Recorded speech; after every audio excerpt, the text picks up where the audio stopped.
اشوکا کے بعد ہندوستان پر کوئی طاقتور اور بڑی حکومت قائم نہ ہو سکی۔ ہندوستان کے مختلف علاقوں میں چھوٹی چھوٹی ریاستیں قائم ہو گئی تھیں۔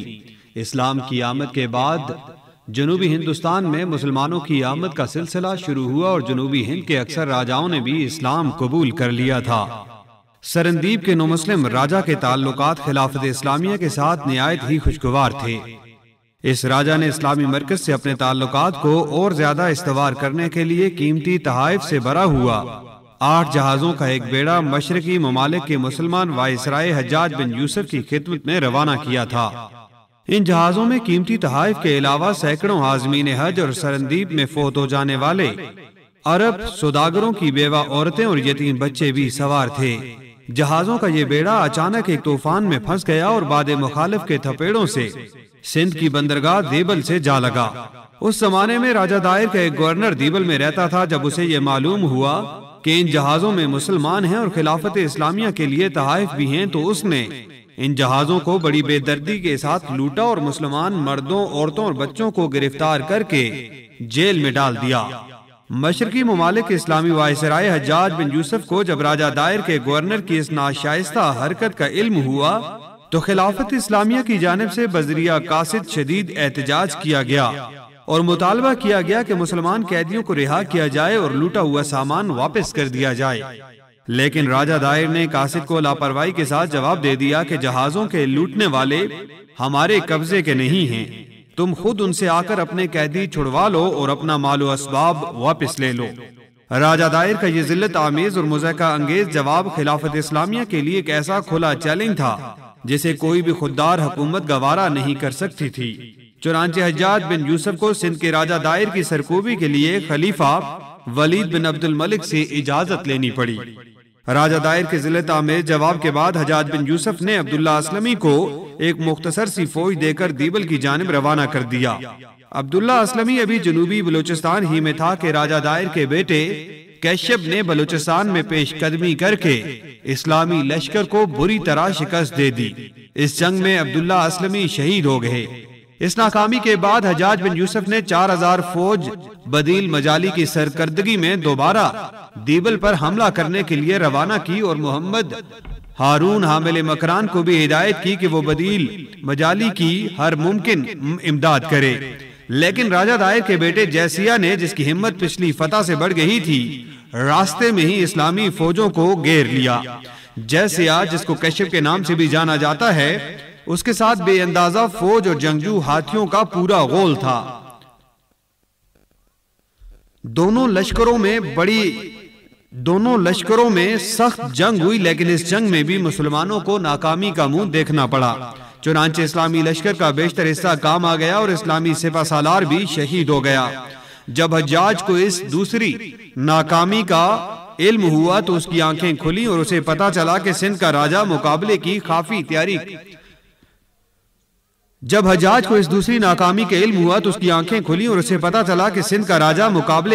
تیاری کر چکا ہے۔ ان ناکامیوں کو دیکھتے ہوئے حجاج بن یوسف نے خلیفہ کی منظوری کے بعد سندھ پر حملے کے لیے نہایت ہی وسیع پیمانے پر انتظامات شروع کر دیے۔ اس مہم کی سرکردگی کے لیے حجاج نے اپنے 17 سالہ داماد محمد بن قاسم گورنر فارس کو منتخب کیا۔ محمد بن قاسم نوعمر ہونے کے باوجود فارس میں بڑی قابلیت کا ثبوت دے چکا تھا، اس لیے یہ اہم کام بھی اسی کے سپرد کیا گیا۔ محمد بن قاسم 6000 اسب سواروں اور 6000 شتر سواروں کے لشکر کو لے کر شیراز و کرمان سے ہوتا ہوا سندھ کی جانب بڑھا۔ کرمان میں حامل کرمان محمد بن ہارون میں اپنی 3000 فوج کے محمد بن قاسم کے ہمراہ ہو گیا۔ ادھر ارمن بیلا میں راجہ دائر کا لشکر مقابلے کے لیے تیار کھڑا تھا۔ چنانچہ 93 ہجری بمطابق 712 عیسوی کو ارمن بیلا کے مقام پر دونوں لشکروں کا مقابلہ ہوا اور اس جنگ میں راجہ دائر کی فوج کو بری طرح شکست ہوئی۔ محمد بن قاسم ارمن بیلا کی فتح کے بعد دیبل کی طرف بڑھا۔ دیبل زمانہ قدیم کی بہت بڑی بندرگاہ تھی۔ دیبل پر حملے کے وقت مسلمانوں کا ایک بہت بڑا سمندری بیڑا بھی دیبل پہنچ گیا، جس سے لشکر اسلام کو بہت زیادہ تقویت پہنچی۔ غرض یہ کہ دیبل کی بندرگاہ پر راجہ اور مسلمانوں کی فوج میں بڑی گمسان کی لڑائی ہوئی۔ اس سخت لڑائی کے بعد مسلمان فتح یاب ہوئے اور راجہ دائر کے بیٹے جیسیہ اور کیشب کو میدان جنگ سے فرار ہونا پڑا۔ اور اس طرح دیبل اور گرد و پیش کے علاقے پر مسلمانوں کا کامل قبضہ ہو گیا۔ سندھ کا راجہ اور اس کے ملک کے وہ باشندے جو زمانہ دراز سے خلافت اسلامیہ اور مسلمانوں کے لیے مستقل خطرہ بنے ہوئے تھے، ان کا خیال تھا کہ ان پر فتح پانے کے بعد خلافت اسلامیہ کا سپہ سالار ان کے ساتھ نہایت ہی سختی کا برتاؤ کرے گا۔ لیکن سندھ کے باشندے یہ دیکھ کر حیران رہ گئے کہ دیبل کی فتح کے بعد محمد بن قاسم نے عام معافی کا اعلان کر دیا۔ اس اعلان کے بعد علاقے کے باشندوں کو مکمل مذہبی آزادی دے دی گئی کہ وہ جس طرح چاہیں عبادت کریں، ان سے کوئی اعتراض نہیں کیا جائے گا۔ اس کے علاوہ شہر کا انتظام خود ہندوؤں کے ہی کے ہاتھوں میں دے دیا گیا۔ چنانچہ دیبل کا حاکم اعلیٰ ایک پنڈت کو بنایا گیا جو اس سے قبل جیل خانوں کا محافظ تھا اور جس نے مسلمان قیدیوں کے ساتھ نہایت ہی شریفانہ سلوک کیا تھا۔ ہندو حاکم اعلیٰ کے ماتحت امید بن ذرائع کو دیبل کا شہنہ یعنی انسپیکٹر جنرل پولیس مقرر کیا گیا اور اس کو یہ ہدایت کی گئی کہ ہندو شہریوں کی جان، مال اور جائیداد کی پوری حفاظت کی جائے۔ چنانچہ دیبل لوٹ مار اور غارت گری سے بالکل محفوظ رہا۔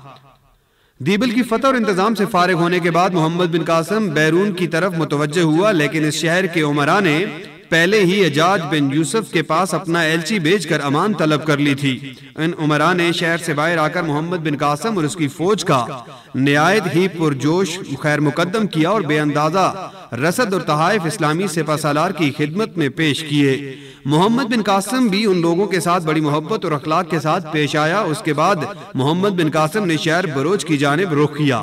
یہاں راجہ دائر کے بھتیجے سے مقابلے کے بعد یہ شہر بھی فتح ہو گیا، لیکن رات کے وقت جاٹوں نے اسلامی فوج پر شب خون مارنے کی کوشش کی، جس میں انہیں کامیابی نہیں ہوئی اور جاٹ گرفتار ہو گئے۔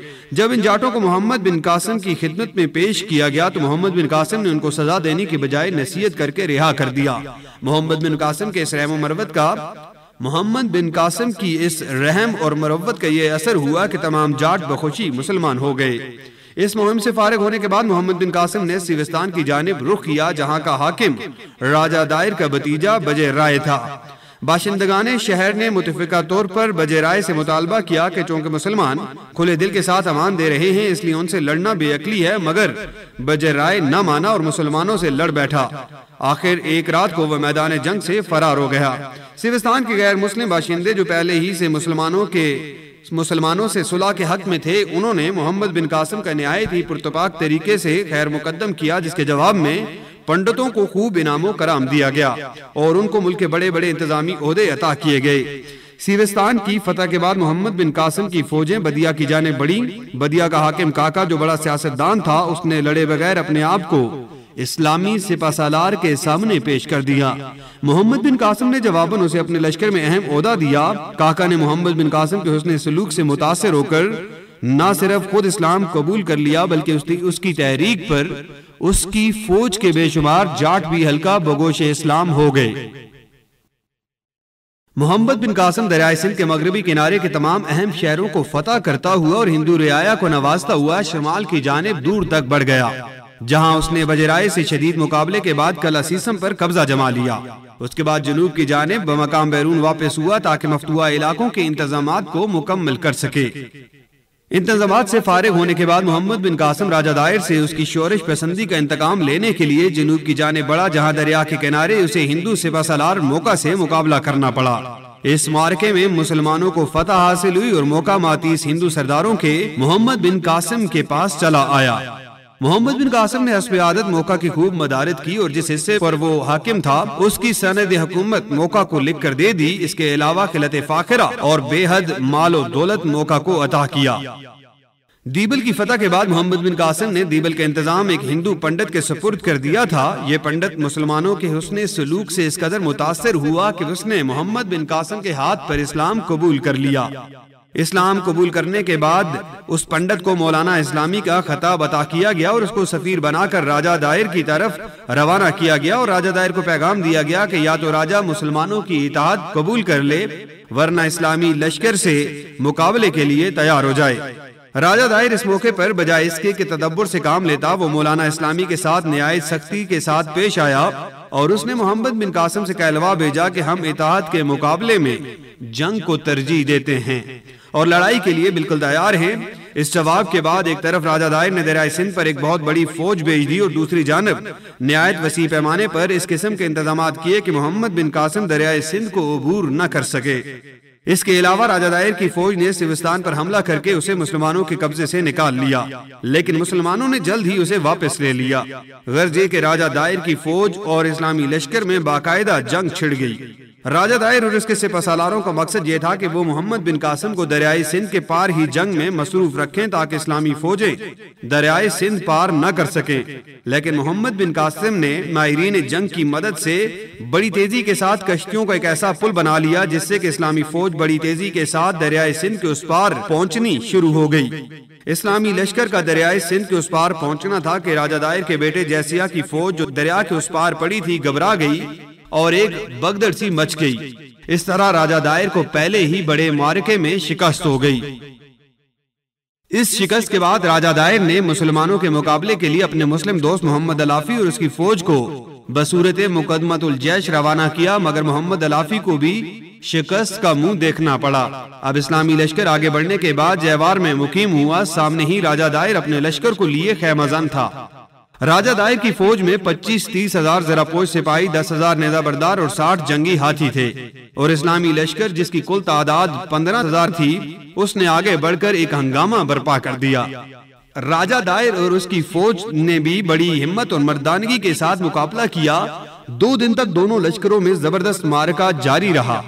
آخر کار تیسرے روز راجہ دائر کی فوج کے پاؤں اکھڑ گئے، لیکن راجہ دائر 1000 سپاہیوں کے ہمراہ اب بھی میدان میں ڈٹا رہا اور لڑتے ہوئے مارا گیا۔ راجہ دائر کے مارے جانے پر بہت سے برہمنوں، ہندوؤں اور فوجی سرداروں نے اپنے آپ کو محمد بن قاسم کی خدمت میں پیش کر دیا اور اسلام قبول کر لیا۔ محمد بن قاسم نے دوسرے دن اقام دربار منعقد کرنے کے بعد اپنی حکومت کی پالیسی کا اعلان کرتے ہوئے کہا کہ ہماری حکومت میں ہر شخص مذہبی معاملے میں آزاد ہوگا۔ جو شخص چاہے اسلام قبول کرے اور جو چاہے اپنے آبائی مذہب پر قائم رہے، ہماری طرف سے کوئی تعارض نہ ہوگا۔ جو شخص اپنے آبائی مذہب پر قائم رہے گا اس سے بھی ایک معمولی ٹیکس جزیہ کے نام سے وصول کیا جائے گا، اور جو مسلمان ہو جائے گا اس کو بھی ایک ٹیکس زکوٰۃ کے نام سے ادا کرنا ہوگا۔